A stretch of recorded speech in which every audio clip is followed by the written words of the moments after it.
He wasn't particularly keen on integrating African Americans. He said, quote, "I am not, nor have ever been, in favor of bringing about in any way the social and political equality of Black and white races." I just can't believe that the day he signed the Emancipation Proclamation, that night he made this fateful decision to send them abroad.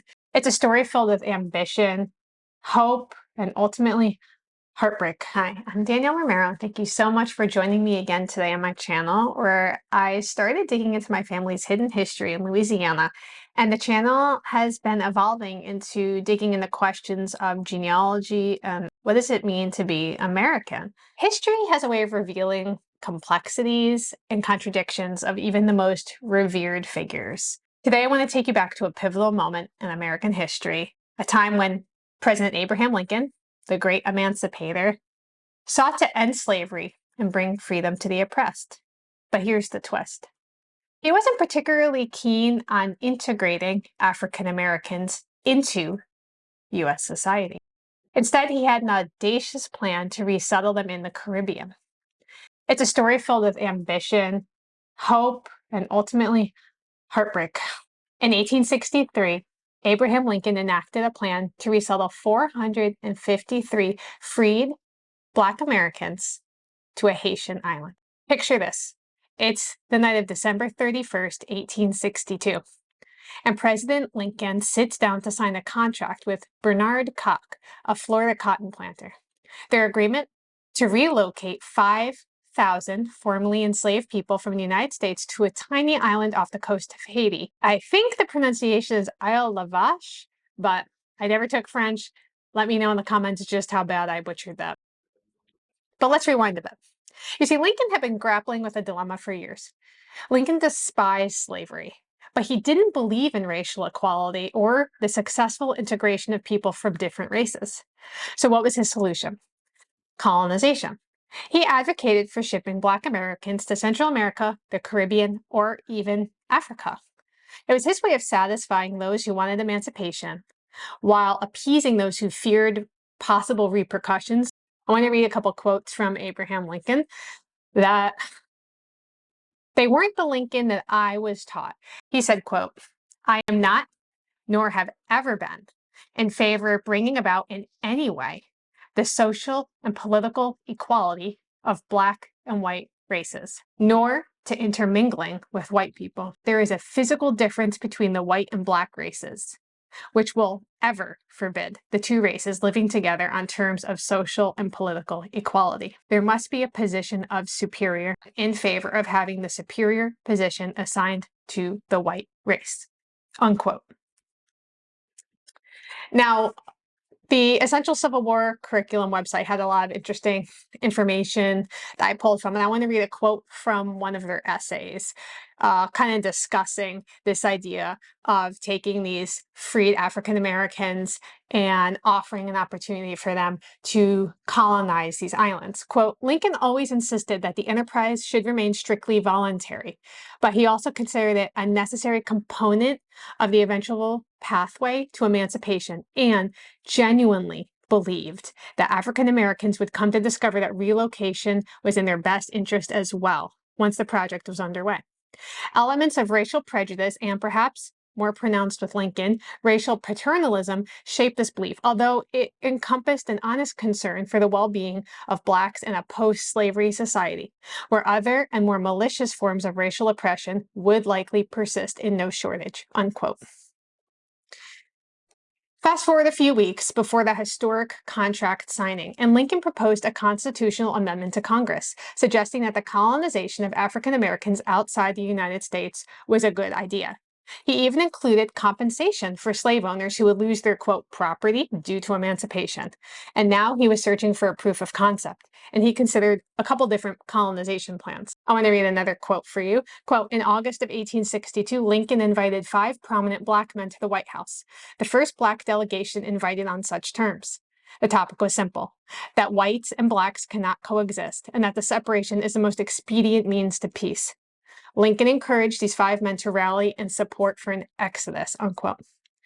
This intent is actually even echoed in the preliminary Emancipation Proclamation. that the effort to colonize persons of African descent with their consent upon this continent or elsewhere will be continued. Dr. Philip Magnus wrote a book about this, and I want to quote a little bit from an interview I found where he was talking about the African American community's response to this idea. And believe it or not, it was actually split. There were people who thought this was a good idea and had warmed up to it, and then there are people like Frederick Douglass who disagreed with it vehemently. So Dr. Philip Magnus says, quote, "There's a genuine effort on Lincoln's part to market this to the Black community. There are very mixed reactions to it. Some African Americans are outraged by it. Frederick Douglass calls it a silly idea. Shame upon the guilty wretches. We live here, have lived here, and have a right to live here, and mean to live here." Douglass argues that African Americans have a historical presence here, the same as any other American, and why should they leave? Which is a very powerful and valid argument, he says. But Dr. Magnus goes on to say, there are others, though, that maybe don't fully agree to the motivation of Lincoln, but they do believe it's an escape from violence. There are several African Americans, two in particular, John Willis Maynard, who's the first African American elected to Congress, and Henry Highland Garnett, who was a very vocal Black abolitionist pastor in New York City, who were warmer to this idea of African Americans voluntarily colonizing other locations. They believe that maybe they could find somewhere where they would have their rights respected and they could attain better political equality abroad, he says. They liken themselves to the condition of, say, the Irish leaving the famine just a decade earlier, unquote. In April 1862, Lincoln was still of the mind that emancipation and deportation were actually the key to a peaceful United States. But by 1863, he realized that Liberia were really not reasonable for resettlement because they were too far.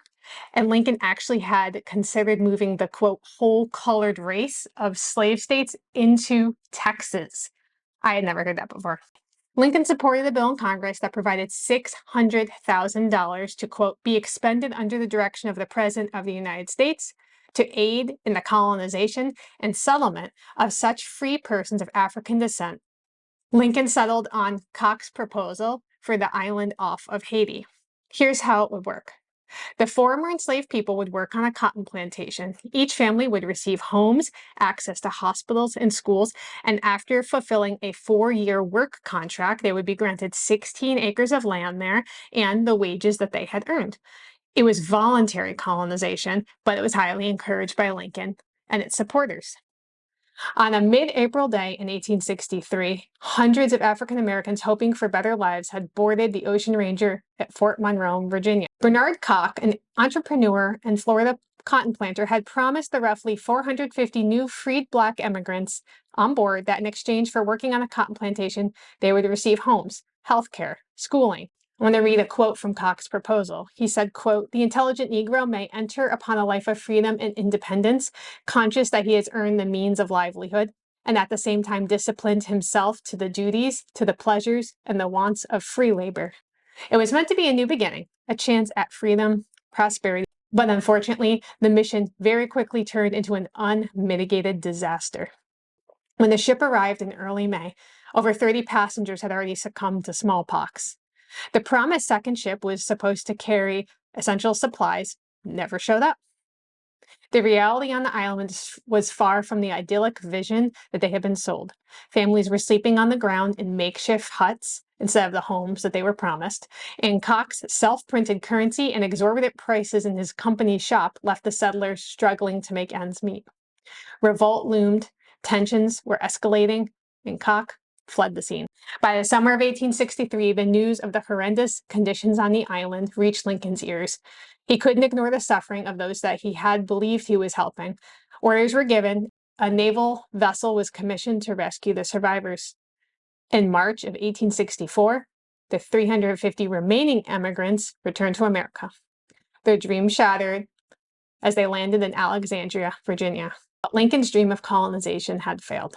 As the survivors returned to America, they carried with them the bitter taste of disappointment and disillusionment. Lincoln's grand vision of colonization had crumbled, and with it, their hopes for a better life for all of those brave people who had dared to embark on this ill-fated journey.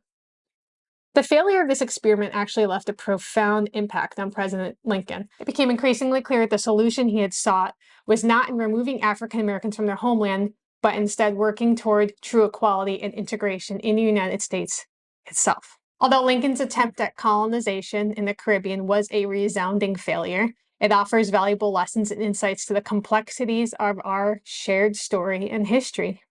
It serves as a reminder that even the most revered figures in history are fallible, like us, and their actions should be scrutinized in the context of their times. It reinforces the understanding that equality and justice can't be achieved through segregation or exclusion. Let's remember this history not as a chance to diminish Lincoln's legacy, because, like I said, I think that these historical figures, like, there's good and there's bad that comes with them, but to acknowledge that history is complex and the ongoing work that lies ahead is ours to do. That is to say that this isn't a smear campaign against President Lincoln, but it is an awakening, I think, to the fact that history is full of nuance and failures, and it's full of people, and people make mistakes.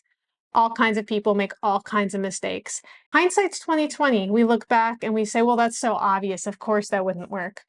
But reading history in the context of history of the time that's happening is so important. It's so important for understanding why something happened or why something worked or didn't work, and not imagining how it would play out in 2023. I just can't believe that the day he signed the Emancipation Proclamation, that night, he made this fateful decision to send them abroad. A lot of my family, I don't know if any of my family was still enslaved by the time the Emancipation Proclamation was signed. My family, from my research and understanding, is that they were able to purchase their freedom and purchase the freedom of others in their family. And so I believe that by the time this was happening, they were not enslaved. But it's interesting to ask the question of who would have had the option to go. Would my family have had the option to go even if they weren't formally free during the Emancipation Proclamation, but that they had been enslaved at that time? It's something to think about. And so if you're interested in seeing some of the resources I pulled from, I'll link to them in the description below. And thank you so much for being here as I delve into a little bit of the American story and what does it mean to become an American. If you'd like to support the channel, you can hop over to Patreon and support me there. You can click the join button below, and you can even send me a coffee through the send me a coffee link. And thank you to all of you who have been supporting me and sharing these videos, and let me know what you would like me to cover next. Until next time, I'll see you soon.